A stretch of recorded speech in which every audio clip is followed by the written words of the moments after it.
French students. Today we are looking at how to structure your solo studies, avoid common pitfalls, and reach conversational fluency, even without a classroom. You want to learn French, and you want to do it completely on your own. Without a classroom or a structured syllabus, it can absolutely feel like, well, climbing a mountain without a map. But today, we're going to look at the research and draw that map together. Look, if you're a student hitting a wall in your self-study, I need you to know that you are not alone. It is so common.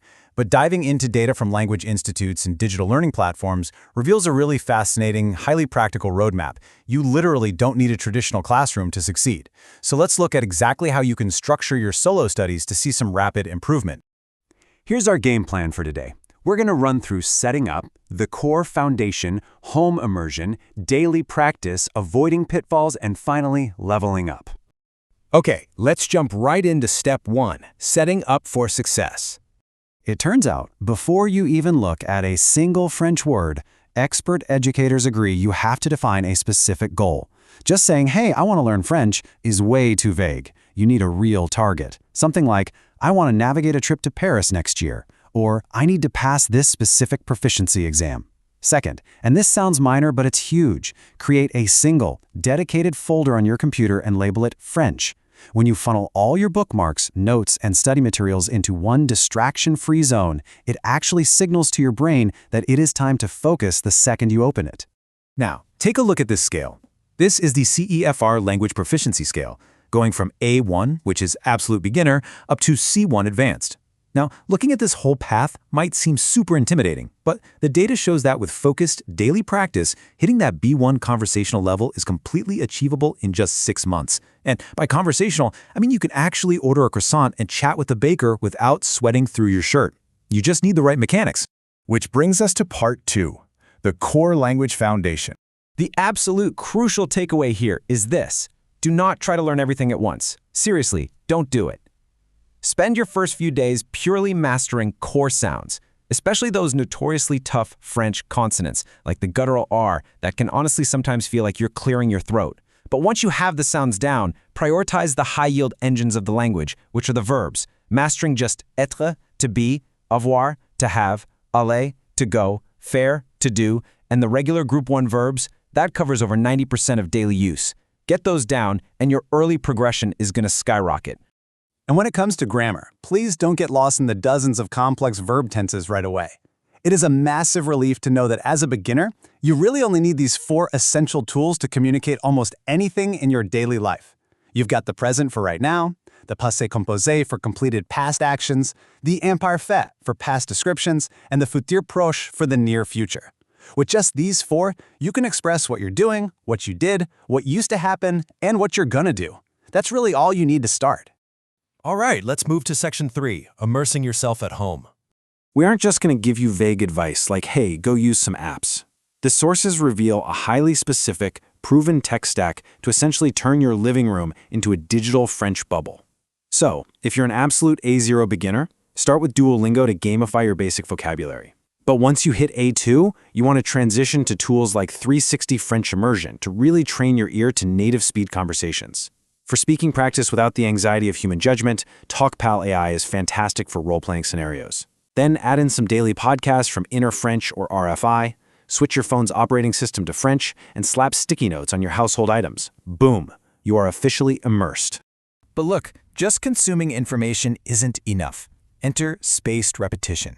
This is absolutely key because your brain naturally wants to dump new information within a few days. By strategically reviewing vocabulary at increasing intervals, so say after 3 days, then a week, then a month, using tools like Anki or other flashcard apps, you effectively hack that forgetting curve. This completely stops that super frustrating cycle where you learn a word on Monday and then totally blank on it by Friday. Moving right along to section 4, output and daily practice. Listen to me here. Consistency beats intensity every single time. You absolutely do not need to study for 3 grueling hours on a Sunday. According to the experts, a simple 45-minute daily breakdown like this is the proven formula for rapid solo progression. We're talking 15 minutes of new vocabulary with your morning coffee, a 10-minute podcast during your lunch break, and just 20 minutes of active grammar focus in the evening. It's totally manageable, it's sustainable, and it keeps your brain engaged with the language multiple times a day. And hey, when you do that morning vocabulary session, the sources highlight a massive myth we need to bust right now. Stop memorizing long, robotic lists of translated words. The reality is, humans aren't robots. To actually retain a word, you've got to learn it within the context of a full sentence. Look up the word, sure, but then copy the example sentence. Learn how the word actually behaves in the real world. Next up, Section 5, Avoiding Common Pitfalls. So what usually goes wrong?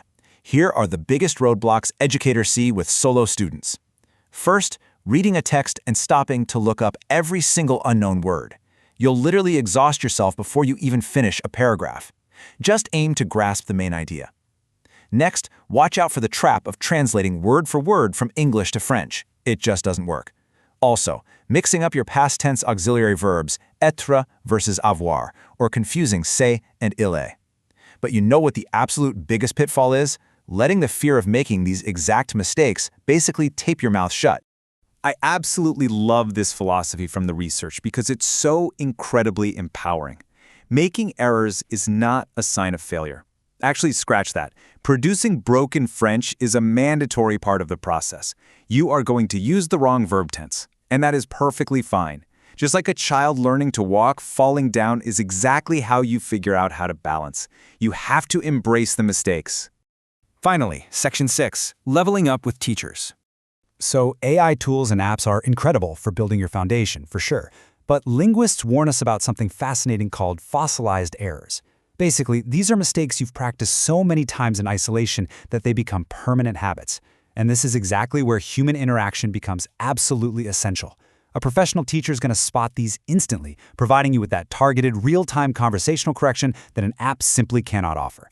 The sources highly recommend platforms like italki or Preply to find affordable native tutors who can really pull you out of that intermediate plateau. Learning French alone builds incredible discipline, right? You build this rock-solid foundation on your own schedule. But language is at its core about human connection. So once you've used this step-by-step roadmap to get yourself started, my advice to you is don't stay isolated in your digital bubble. Take that final vital step. Book a lesson with a native teacher. Go make those glorious mistakes in real time and watch your French truly come to life. If you started this 45-minute daily routine today, just imagine where your fluency could be 6 months from now. If this video helped you, please give it a big thumbs up. It really helps the channel. And if you want to keep improving your French with more practical, real-world guides like this one, don't forget to hit that subscribe button and click the notification bell so you never miss a lesson.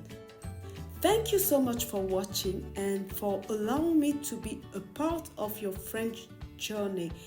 Keep practicing, be bold, and bon courage. À bientôt!